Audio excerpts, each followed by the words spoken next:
दोस्तों इस साल पेश हुए बजट में हमने डिफेंस को एलोकेट किए जाने वाले फंड्स में इंक्रीमेंट देखी। लास्ट ईयर के 4.78 लाख करोड़ रुपीस की जगह इस साल डिफेंस फोर्सेस को 5.25 लाख करोड़ एलोकेट किए गए।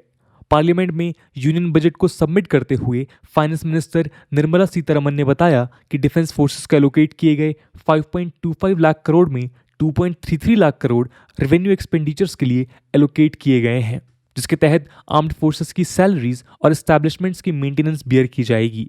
वहीं पेंशन्स के लिए 1.19 लाख करोड़ और मिनिस्ट्री ऑफ डिफेंस के लिए 20,000 करोड़ एलोकेट किए गए।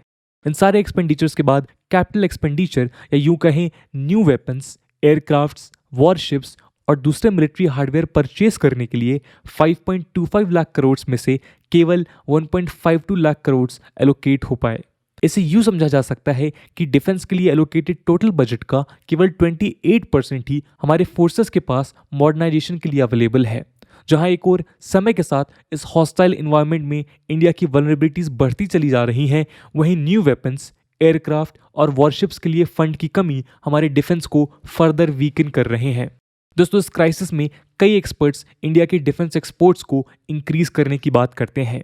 उन एक्सपर्ट्स के मुताबिक जहां एक और इन एक्सपोर्ट्स से इंडियन गवर्नमेंट रेवेन्यू अर्न कर आर्म्ड फोर्सेस को स्पीडली मॉडर्नाइज कर पाएगी, वहीं डोमेस्टिक इंडस्ट्री में बेटर टेक्नोलॉजिकल इनोवेशन हमारी डिफेंस फोर्सेस को state of art technology provide करने में सक्षम हो पाएंगे।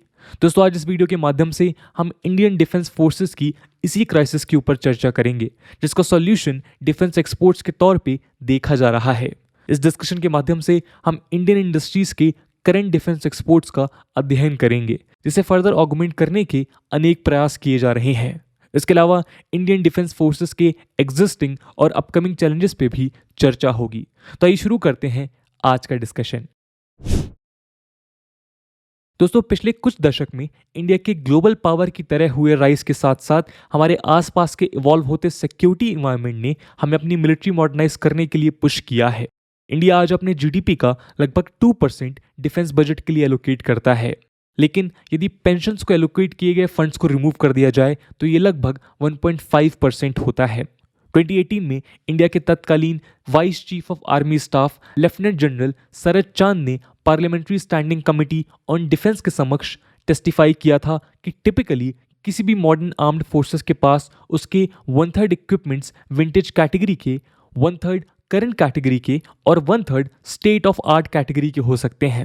लेकिन असलियत में इंडियन आर्म्ड फोर्सेस के 68% इक्विपमेंट विंटेज कैटेगरी के और 24% करंट कैटेगरी के हैं। वहीं स्टेट ऑफ आर्ट कैटेगरी के हमारे पास केवल 8% इक्विपमेंट हैं। डिफेंस बजट को इस साल इंक्रीज करने के बावजूद ये बात साफ है कि इंडिया के पहले से कमिटेड परचेजेस में बजट कैपिटल की 90% से ज़्यादा फंड्स यूज होने वाले हैं और एडिशनल मॉडर्नाइजेशन के लिए मेयर अमाउंट ही बचा रह जाएगा। इस स्लो मॉडर्नाइजेशन से आर्म्ड फोर्सेस द्वारा डिप्लॉयड विंटेज इक्विपमेंट को रिप्लेस होने की स्पीड फर्दर रिड्यूस होती नजर आएगी।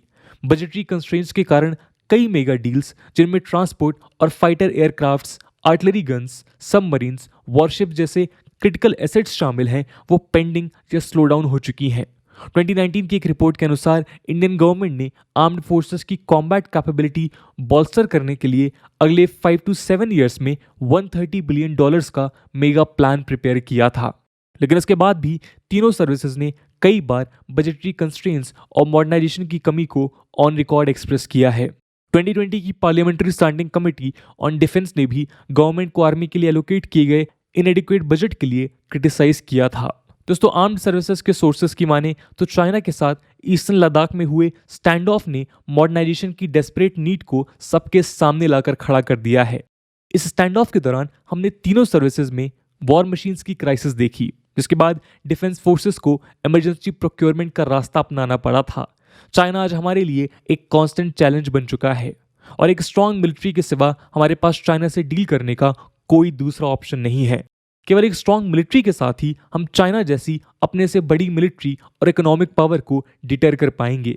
यहाँ हमें इस बात को भी समझना होगा कि चाइना को काउंटर करने के लिए केवल आर्मी ही नहीं बल्कि नेवी और एयरफोर्स को भी मॉडर्नाइज करने की ज़रूरत है। चाइना ने समय के साथ एक मैन पावर इंटेंसिव मिलिट्री को कैपिटल इंटेंसिव फोर्स बनाने में कामयाबी हासिल की है। इंडियन मिलिट्री की इस नीड को समझते हुए फॉर्मर डिफेंस सेक्रेटरी जी मोहन कुमार ने ईस्टर्न फ्रंट को ध्यान में रखते हुए आर्मी और एयरफोर्स के लिए फास्ट ट्रैक प्रोक्योरमेंट की बात कही थी। इसके अलावा इंडियन ओशन में भी चाइनीज प्रेजेंस को देखते हुए स्ट्रॉन्ग नेवल प्रेजेंस इंडिया के लिए आज बेहद जरूरी हो चुका है। लेह एरिया के former general officer commanding major general Yash Mor ने भी इस बात को हाईलाइट किया था कि वर्ल्ड की लार्जेस्ट 6 मिलिट्रीज में Indian defence forces lowest per capita spend करती है, जिससे इंडिविजुअल लेवल पे सोल्जर की कैपेसिटी इन्हांस करना कठिन हो जाता है। इन सारे इश्यूज के बीच इंडियन आर्म्ड फोर्सेस का इंपोर्ट्स पर रिलाई करना एक मेजर बैकड्रॉप माना जाता है। फॉरेन कंपनीज पर डिपेंड होने के कारण न केवल हमारी फोर्सेस को इक्विपमेंट प्रोक्योर करने के लिए हाई कॉस्ट पे करने पड़ते हैं, बल्कि वॉर लाइक सिचुएशन में सप्लाई डिसरप्ट होने के भी चांसेस रहते हैं। इन सारे इश्यूज को एड्रेस करते हुए एक्सपर्ट्स का ये मानना है कि यदि इंडिया में डिफेंस प्रोडक्शन इंक्रीज कर एक्सपोर्ट्स की ओर ध्यान दिया जाए तो न केवल इंडियन इकोनॉमी बूस्ट होगी, इससे मॉडर्नाइजेशन को इंक्रीज फंड्स मिलेंगे, बल्कि हमारी आर्म्ड फोर्सेस को भी अपनी वॉर मशीन्स के लिए फॉरेन कंपनीज पे डिपेंडेंट नहीं होना पड़ेगा। इस बात को आइडेंटिफाई करते हुए गवर्नमेंट ने डिफेंस एक्सपोर्ट्स पे फोकस किया है और उसे ऑगमेंट करने के लिए कई स्टेप्स लिए हैं, जिन्हें हम अगले सेक्शन में समझते हैं। दोस्तों, इंडियन डिफेंस एक्सपोर्ट्स को एक बूस्ट देते हुए ब्रह्मोस एरोस्पेस ने हाल ही में फिलीपींस के साथ एक $375 मिलियन की डील साइन की है, जिसके तहत फिलीपींस नेवी को ब्रह्मोस क्रूज मिसाइल प्रोवाइड की जाएगी। फिलीपींस नेवी इसे एंटी शिप शोर बेस्ड मिसाइल के तौर पे यूज करेगी, जिसकी रेंज 290 किलोमीटर है। डीआरडीओ और रशिया के द्वारा jointly developed BrahMos Indian military के पोटेंट मिसाइल वेपन सिस्टम्स का एक क्रूशियल पार्ट है, जिसके डिफरेंट वेरिएंट्स आज हमारी आर्मी, नेवी और एयरफोर्स यूज कर रही है। इसे सबमरीन्स, शिप्स, एयरक्राफ्ट और लैंड प्लेटफॉर्म से लॉन्च किया जा सकता है। इस पैक्ट के साथ हम पिछले कुछ सालों में इंडियन डिफेंस एक्सपोर्ट्स में आए हुए चेंजेस को देख सकते हैं। दिसंबर 2021 में एक पार्लियामेंट क्वेश्चन का रिप्लाई देते हुए मिनिस्ट्री ऑफ डिफेंस ने बताया था कि 2014 से 15 में रुपीस 1940 करोड़ से बढ़ते हुए आज हमारी डिफेंस एक्सपोर्ट 8434 करोड़ की हो चुकी है। दोस्तों, ब्रह्मोस एरोस्पेस के अलावा हिंदुस्तान एरोनॉटिक्स लिमिटेड यानी कि HAL ने भी रिसेंटली मॉरिशस गवर्नमेंट के साथ एडवांस लाइट हेलीकॉप्टर यानी कि ALH Mark 3 के एडवांस वर्जन के एक्सपोर्ट का कॉन्ट्रैक्ट साइन किया है। डिपार्टमेंट ऑफ डिफेंस प्रोडक्शन के अनुसार श्रीलंका, मालदीव्स और नेपाल जैसे नेबर्स के अलावा UAE, इजिप्ट, सऊदी अरेबिया जैसे देश भी इंडिया के एक्सपोर्ट डेस्टिनेशंस में लिस्ट किए जाते हैं। इन एक्सपोर्ट आइटम्स में personal protective items, offshore patrol vessels और advance light helicopter major bulk comprise करते हैं। लास्ट ईयर एक पार्लियामेंट्री क्वेश्चन का रिप्लाई देते हुए डिफेंस मिनिस्टर ने इन्फॉर्म किया था कि आज इंडिया 84 कंट्रीज को डिफेंस इक्विपमेंट एक्सपोर्ट करता है। इसे फर्दर इंक्रीज करते हुए इंडिया ने 2025 तक $5 बिलियन के डिफेंस इक्विपमेंट एक्सपोर्ट करने के टारगेट को परस्यू कर रहा है। स्वीडिश थिंक टैंक सिप्री के अनुसार 2020 रैंकिंग्स में वर्ल्ड की टॉप 100 डिफेंस कंपनीज में 3 इंडियन कंपनीज, जिसमें से Hindustan aeronautics limited, ordnance factory board और भारत इलेक्ट्रॉनिक्स लिमिटेड भी शामिल थीं। इन कंपनीज ने 2020 में 1.7% हायर सेल्स करते हुए $6.5 बिलियन अर्न किए थे, जो टॉप 100 कंपनीज का 1.2% है। इसके अलावा 2011-15 से लेकर 2016-20 के डेटा को एनालाइज किया जाए तो इंडिया के आर्म्स इंपोर्ट में ओवरऑल ड्रॉप देखा जा सकता है। इस दौरान जहां एक और इंडिया वर्ल्ड के टॉप इंपोर्टर्स में से एक बना रहा, वहीं इन एक्सपोर्ट्स की मदद से इंडिया वर्ल्ड के टॉप 25 डिफेंस एक्सपोर्टर्स में भी शामिल हो पाया। डिफेंस एक्सपोर्ट कैपेसिटी को प्रोजेक्ट करते हुए एरो इंडिया 2021 के दौरान कंडक्ट हुए Indian Ocean region defence ministers conclave में हमारे डिफेंस मिनिस्टर राजनाथ सिंह ने यह अनाउंस किया था कि इंडिया आज missile systems, light combat aircrafts, light transport aircraft, tanks, radars और इलेक्ट्रॉनिक वॉरफेयर सिस्टम जैसे कई equipments Indian Ocean region nations को एक्सपोर्ट करने में सक्षम है।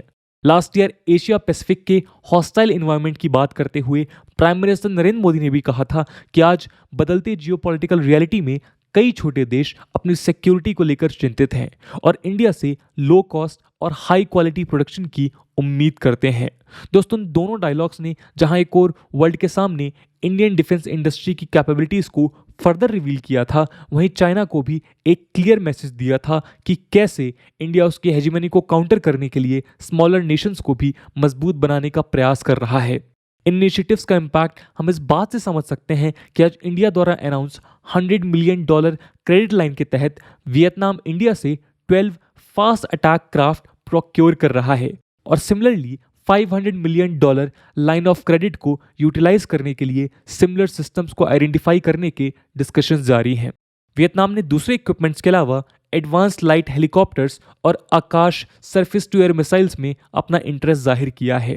आज DRDO, HAL और भारत इलेक्ट्रॉनिक्स लिमिटेड अपने कई प्लेटफॉर्म्स एक्सपोर्ट के लिए लाइन अप करते हुए नजर आ रहे हैं। यदि केवल HAL की बात करें तो हिंदुस्तान एरोनॉटिक लिमिटेड आज अपने हेलीकॉप्टर्स और तेजस लाइट कॉम्बैट एयरक्राफ्ट जैसी वॉर मशीन्स कई साउथ ईस्ट एशियन और वेस्ट एशियन नेशंस को सप्लाई करने के प्रयास में है, जिसमें मलेशिया को लाइट कॉम्बैट एयरक्राफ्ट सप्लाई करने की रेस शामिल है।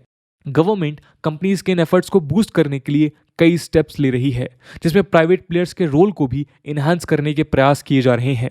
इस प्राइवेट कंपनीज में Tata defence system, Larsen and Toubro, Bharat forge जैसे कई बड़े नाम इंक्लूडेड हैं। गवर्नमेंट इन्हें सपोर्ट प्रोवाइड करने के लिए simplified defence industrial licensing, relaxation of export controls और नो ऑब्जेक्शन सर्टिफिकेट्स के लिए इजी ग्रांट जैसे इनिशिएटिव्स ले रही है। इसके अलावा फॉरेन ट्रेड पॉलिसी के अंडर साइंटिफिक इंसेंटिव्स और मिनिस्ट्री ऑफ एक्सटर्नल अफेयर्स ने कई कंट्रीज को लाइन ऑफ क्रेडिट एक्सटेंड कर डिफेंस एक्सपोर्ट को ऑगमेंट किया है। दोस्तों, सारे एफर्ट्स को कंसोलिडेट करते हुए डिफेंस मिनिस्ट्री ने एक draft defence production and export promotion policy 2020 issue की थी, जिसे डिफेंस प्रोडक्शन कैपेबिलिटीज के लिए एक गाइडिंग डॉक्यूमेंट बताया गया था। डोमेस्टिक फ्रंट पे इंडिजिनस मैन्युफैक्चरिंग को बूस्ट करने के लिए गवर्नमेंट ने 2 पॉजिटिव इंडिजिनाइजेशन लिस्ट इशू किए थे, जिसके तहत ऐसे 209 आइटम्स लिस्ट किए गए जिन्हें आर्म्ड फोर्सेस द्वारा इंपोर्ट करने की जगह केवल डोमेस्टिक इंडस्ट्री से प्रोक्योर किया जा सकेगा। इसके अलावा करंट बजट में भी डोमेस्टिक इंडस्ट्री से प्रोक्योरमेंट के लिए एक रिजर्व कैपिटल आउटले किया गया है। 2022 से 2023 के दौरान डिफेंस कैपिटल प्रोक्योरमेंट का 68% डोमेस्टिक इंडस्ट्री से परचेज किया जाएगा। इसके अलावा defence research and development budget का 25% स्टार्टअप्स और प्राइवेट एंटिटीज के लिए एलोकेट किया गया है। दोस्तों, इंडिया आज एक चैलेंजिंग जियोपॉलिटिकल एनवायरनमेंट फेस कर रहा है, जहां हमारे नेबर्स एक कांस्टेंट थ्रेट पोज करते हैं। कोविड-19 पैंडेमिक के कारण क्रिएट हुए क्राइसिस के बीच हमारे आर्म्ड फोर्सेस की मॉडर्नाइजेशन एक बड़ा चैलेंज है। इन चैलेंजिंग सर्कमस्टेंसेज में जहां एक और डोमेस्टिक इंडस्ट्री का एक्सपेंशन हमारी इकोनॉमी और टेक्नोलॉजिकल एडवांसमेंट के लिए बूस्ट साबित होगा, वहीं रिलायबल डोमेस्टिक सप्लायर और लो परचेजिंग कॉस्ट हमारे आर्म्ड फोर्सेस के लिए भी बेनिफिशियल साबित होगी।